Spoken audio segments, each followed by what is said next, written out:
बिस्मिल्लाहिर्रहमानिर्रहीम। घर के मसालों के साथ आलू पालक के क्रिस्पी पकोड़े। इंतहाई आसान है रेसिपी और इसकी खुशबू तो पूरे घर में इस तरह से फैल जाती है। मेरी वीडियोस को लाइक करें, सब्सक्राइब करें और साथ ही बेल आइकन के बटन को प्रेस करें। बिस्मिल्लाहिर्रहमानिर्रहीम। अस्सलाम वालेकुम my family friends and all viewers. Welcome to my channel cook at home with Fauji. I hope कि आप सब लोग खैरियत से होंगे। जहाँ भी रहें खुश रहें, आबाद रहें। अल्लाह ताला आप सबको बहुत सारी कामयाबियाँ दें। आज जो रेसिपी आप लोगों के साथ मैं शेयर करने जा रही हूँ बहुत ही ज़्यादा मज़े की होती है। ये मैंने थोड़ी सी पालक ली है, इसको मैंने चॉप करके और अच्छी तरह से वॉश करके रख लिया है। 2 बड़े साइज़ के मैंने आलू लिए हैं, इनको भी मैंने इस तरह से चॉप कर लिया और इसको वॉश करके मैंने रख लिया है। थोड़ा सा धनिया लिया है, प्याज एक छोटे साइज़ की ली है। अब चलते हैं हम अपने इंग्रेडिएंट्स की तरफ। 1 टेबल स्पून नमक, 1 tablespoon chilli flakes, 1 teaspoon ज़ीरा, 1 टीस्पून काली मिर्च, 1 टेबल स्पून धनिया और 1 टीस्पून मैंने जी गरम मसाला लिया है।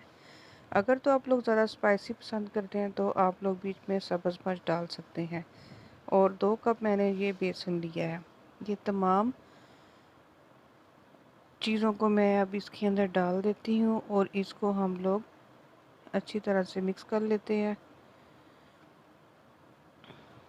देखें कितने अच्छे और कलरफुल ये हमारा मटेरियल बनने वाला है। अब इसके अंदर मैं 1 कप बेसन डाल देती हूँ। इसके अंदर फ़िलहाल अभी पानी नहीं डालना। चम्मच की मदद के साथ मैं इसको मिक्स कर लेती हूँ। अभी हमने इसके अंदर पानी बिल्कुल भी नहीं डालना क्योंकि ये आलू, प्याज और पालक के अंदर भी पानी होता है, तो इसलिए चम्मच के साथ हम लोग अच्छी तरह से मिक्स कर लेते हैं। अब जो बाकी का मैंने 1 कप बेसन रखा था वो भी मैं इसके अंदर डाल देती हूँ और अब इसको एक दफ़ा फिर अच्छी तरह से मिक्स कर लेती हूँ। अब इसके अंदर मैं बिल्कुल थोड़ा सा पानी डालूँगी और अपने हाथों की मदद से मैं ये मटेरियल को मिक्स करूँगी, क्योंकि हाथों के साथ एक तो ये बहुत अच्छी तरह से मिक्स होता है। पकोड़ों के मटेरियल के अंदर आपने पानी का बिल्कुल कम इस्तेमाल करना है, क्योंकि अब जब इसको हम लोग आधे घंटे के लिए रख देंगे तो ये जो मटेरियल होता है वो ऑटोमेटिक पानी छोड़ देता है। ये देखें जी, आधा घंटा हो गया है। आधे घंटे के बाद इसको मैं फ्रिज में से निकाल के लेके आई हूँ और ये देखें तमाम इंग्रेडिएंट्स और बेसन वगैरह इसके अंदर कितनी अच्छी तरह से मिक्स हो चुका है। अब मैं चूल्हे के ऊपर कढ़ाई रखती हूँ और उसके अंदर मैं थोड़ा सा ज़्यादा क्वांटिटी के अंदर ऑयल डालती हूँ, क्योंकि हमेशा जो पकोड़े होते हैं वो डीप फ्राई बहुत अच्छी तरह से होते हैं। ऑयल हमारा बहुत अच्छे से गर्म हो चुका है। अब मैं इसके अंदर अपने हाथों की मदद से पकोड़े डालती हूँ। हाथों के साथ जब हम लोग पकोड़े डालते हैं एक तो वो बहुत मज़े के बनते हैं। हमेशा कोशिश किया करें कि आप लोग चम्मच की बजाय अपने हाथों से पकोड़े निकाला करें। अब मैं अपने तमाम पकोड़े इसके अंदर डालती हूँ और इसको पकने के लिए छोड़ देती हूँ। 2 मिनट तक आपने पकोड़ों को बिल्कुल भी नहीं हिलाना, क्योंकि ये टूट जाते होते हैं। और हमेशा पकोड़े जो होते हैं वो छोटे साइज़ में आप लोग निकाला करें।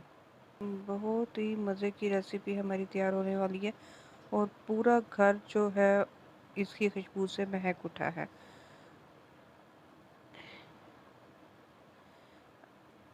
अब जी मैंने इसकी साइड चेंज कर दी है और ये देखें जी माशाल्लाह से कितना अच्छा इसका कलर आ चुका है।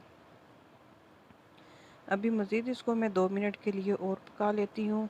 मेरी वीडियो को लाइक कीजिएगा। अगर फर्स्ट टाइम में आप मेरे चैनल को देख रही हैं तो सब्सक्राइब ज़रूर कीजिएगा और प्लीज़ मेरी वीडियो को ज़्यादा से ज़्यादा शेयर किया करें। ये देखें जी हमारे जो पकोड़े हैं वो बहुत अच्छी तरह से पक चुके हैं। अब इसको मैं ऑयल में से निकाल लेती हूँ। इस तरह से करके अब हम लोग इसको ऑयल में से निकाल लेते हैं। माशाल्लाह माशाल्लाह बहुत ही अच्छे हमारे जो पकोड़े हैं वो तैयार हो चुके हैं। बहुत आराम से ध्यान से आप लोगों ने काम करना है, क्योंकि ऑयल होता है तो छिंटा वगैरह डलने का भी डर होता है, तो बच के रहना है ऑयल से। अब जो बाकी का मटेरियल है अब मैं फिर इसको इसके अंदर पकोड़े डाल देती हूँ और इसको पकने के लिए रख देती हूँ। अब इसको 2 से 3 मिनट लगेंगे क्योंकि हमारा जो ऑयल है वो बहुत अच्छी तरह से गर्म हो चुका है। 2 मिनट तक तो इसको बिल्कुल भी आप लोगों ने हिलाना नहीं है। 2 मिनट के बाद मैं इसकी साइड चेंज कर देती हूँ। ये देखिए, मैं चिमटे की मदद से और आप लोग चम्मच वगैरह की मदद से इसकी साइड चेंज कर दें। इस तरह से करके इन तमाम पकौड़ों की मैं साइड चेंज कर लेती हूँ। रमज़ान की आमद है तो पकौड़ों के बगैर जो हमारी इफ्तारी वो अधूरी होती है, तो इसलिए इस तरह से आप लोग भी पकोड़े घर पर ज़रूर बनाइएगा और मुझे कमेंट्स कर कर बताइएगा। इस तरह से मैं अपने तमाम पकौड़ों की जो साइड है वो चेंज कर लेती हूँ। इंशाल्लाह रमज़ान से पहले पहले मैं आप लोगों के साथ बहुत सारी रेसिपीज़ शेयर कर दूँगी ताकि आप लोग वो रमज़ान में ज़रूर ट्राई कीजिएगा। इस तरह से मैं चम्मच की मदद के साथ इसको अच्छी तरह से प्रेस कर लेती हूँ ताकि बेसन जो है वो अंदर से बिल्कुल भी कच्चा ना रह जाए। अब इसको मैं 1 मिनट के लिए और पका लेती हूँ। ये देखें जी, माशाल्लाह कितना अच्छा हमारे पकोड़ों का कलर आ चुका है। अब मैं इसको एक अलग डिश में निकाल लेती हूँ और आप लोगों को दिखाती हूँ। ऑयल को अच्छी तरह से निकालना है। अब मैं फ्लेम को जी बंद कर देती हूँ।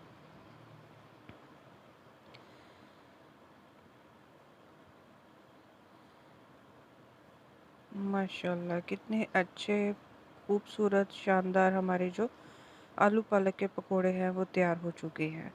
अभी बहुत ज़्यादा गर्म है। अभी मैं आपको एक तोड़ के दिखा देती हूँ कि हमारे जो पकोड़े हैं वो अंदर से कितनी अच्छी तरह से पक चुके हैं। इतने क्रंची मज़ेदार पकोड़े हमारे तैयार हो चुके हैं।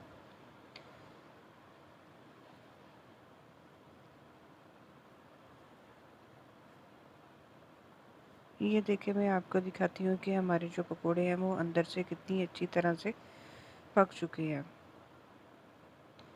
ये देखिए, माशाल्लाह बहुत अच्छी तरह से हमारे पकोड़े जो हैं वो अंदर से भी पक गए हैं इसका बेसन। आई होप कि आपको मेरी ये आज की वीडियो अच्छी लगी होगी, तो लाइक कीजिएगा। अल्लाह ताला आपकी और हम सब के रिज़्क़ रोज़ी में बरकत डालें, आमीन। अपना और अपनी फैमिली का बहुत ज़्यादा ख्याल रखिएगा। मिलते हैं एक और बहुत अच्छी वीडियो के साथ। अल्लाह हाफिज़।